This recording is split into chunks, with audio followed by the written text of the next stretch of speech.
Salut à toi et bienvenue sur Blender Facile. Aujourd'hui on va modéliser un bouclier en low poly pour les débutants. Alors c'est parti, je vais supprimer le type par défaut ici en appuyant sur X et je vais sur Delete. Je me mets dans la vue de face avec la touche 1, je vais Shift A, je vais ajouter un cylindre. Voilà, je garde le vertice ici à 12. Alors la profondeur ici je vais diminuer, je mets 0.1. Et puis je vais sur Align View, je mets View, voilà, pour que ce soit aligné à ma vue. Et puis je vais faire monter un peu en haut sur l'axe X, voilà. Je vais passer en mode édition, par là. Et puis je vais activer la sélection par face, je sélectionne ma face ici, qui est devant. Je vais insérer cette face en appuyant sur I, pour créer une nouvelle, voilà.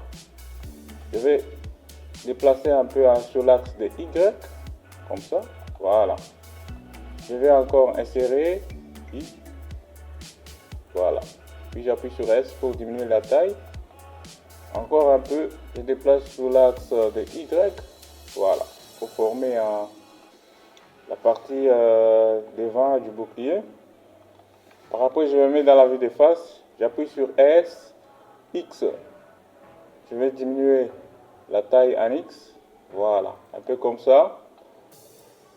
Et je me mets dans la vue de droite avec la touche 3 pour voir un peu ce que ça donne. Voilà, oui, ça va. Je sélectionne la face qui est au-dessus là. Je vais encore un peu tirer à Y, voilà, pour donner un peu une forme réelle à mon bouclier. Je vais encore diminuer en X, S, X, voilà. Je vois que là, ça me va.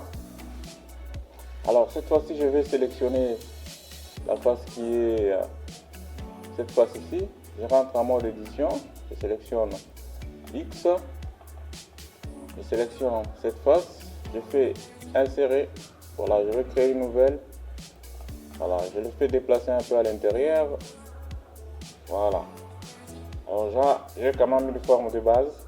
Je fais encore I. Voilà, je le fais déplacer à l'intérieur, voilà. Voilà, j'ai quelque chose qui ressemble quand même à un bouclier.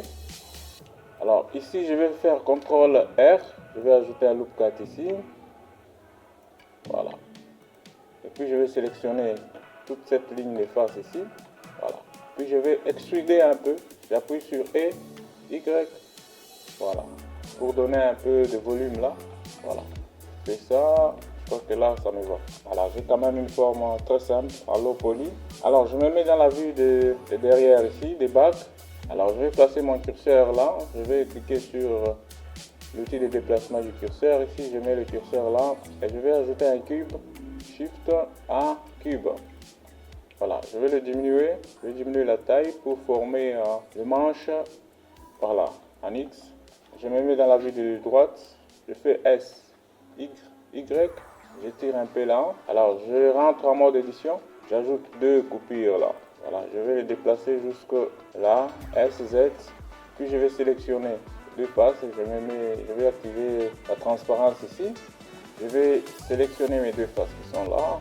Là, voilà. Et puis je vais extruder pour créer le manche. Voilà, j'ai quand même quelque chose qui se ressemble à ça.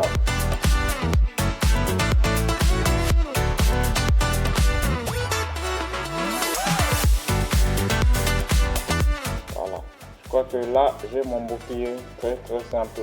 Voilà, je vais ajouter le matériau. Je clique sur New pour ajouter un nouveau matériau. Je vais le nommer bouclier. Voilà. Et puis là-bas, je vais cliquer, je vais nouveau. Je vais manche. Alors, on a fini la modélisation de notre bouclier. Je vais ajouter quelques modificateurs pour un peu plus de réalisme. Je vais dans Modifies. Je vais sur Add. Je vais dans Generate. Je vais ajouter Bevel. Voilà, pour donner un peu de chanfrein.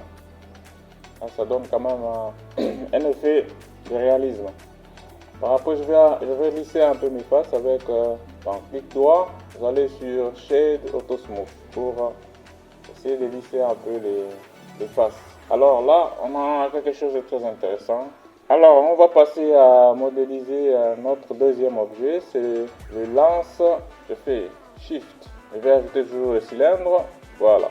Je vais augmenter la profondeur ici à 1 ou plus. Voilà. Je vais diminuer le rayon à 0.1. Voilà. Quelque chose comme ça.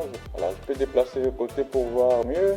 Alors, on va un peu sélectionner la vertice là d'en bas ici. Je fais CTRL B. Je vais chanfreiner un peu pour donner un peu de réalisme. Par après, je vais passer en Waveframe en appuyant sur Z. Je vais sélectionner la face du dessus. Je vais appuyer sur S pour diminuer un peu. Je vais encore extruder en appuyant sur E, Z, sur l'axe de Z. Je vais ajouter un loop cut ici. Alors je sélectionne les faces ici. Je fais S. Voilà, pour agrandir un peu. Voilà, alors on reste simple. Comme on avait dit en low poly, on reste simple. Je vais créer maintenant ma lame au-dessus. Je rentre en mode édition, je sélectionne la face ici. Je fais Shift S. Je vais curseur to selective. Alors, je viens de déposer le curseur juste là. Et puis, je vais ajouter Mesh de cône. Voilà, je vais mettre le vertice à 8 par exemple. Et la profondeur, je vais diminuer un peu. Je vais diminuer la taille S. Je le pousse un peu au-dessus. Je rentre en mode édition. J'active Waveframe pour mieux voir. Puis je vais tirer un peu les faces ici. Et puis je vais extruder jusqu'en bas sur l'axe des Z. Je vais diminuer en S pour former ma lame. Voilà, j'ai au moins quelque chose qui ressemble à une lame. J'appuie sur S. Je vais encore augmenter la taille. Et je vais tout sélectionner. Je vais faire descendre jusque là. Je vais augmenter un tout petit peu la taille aussi. Voilà. Quelque chose qui ressemble à une lance là. Je sélectionne là. Je fais S. Voilà. S, même là aussi. La lame ici, je vais diminuer aussi la taille. S, je vais descendre. Alors là, j'ai quelque chose de très intéressant. Je vais sélectionner mon bouclier et puis je fais CTRL L pour copier les modifiers. Je vais cliquer sur copier. Voilà. Et là, il met les bevel et les shade smooth là. Je fais aussi shade smooth. Voilà, vous lissez les faces. Là aussi, je fais la même chose. Je vais sélectionner là, je fais CTRL L.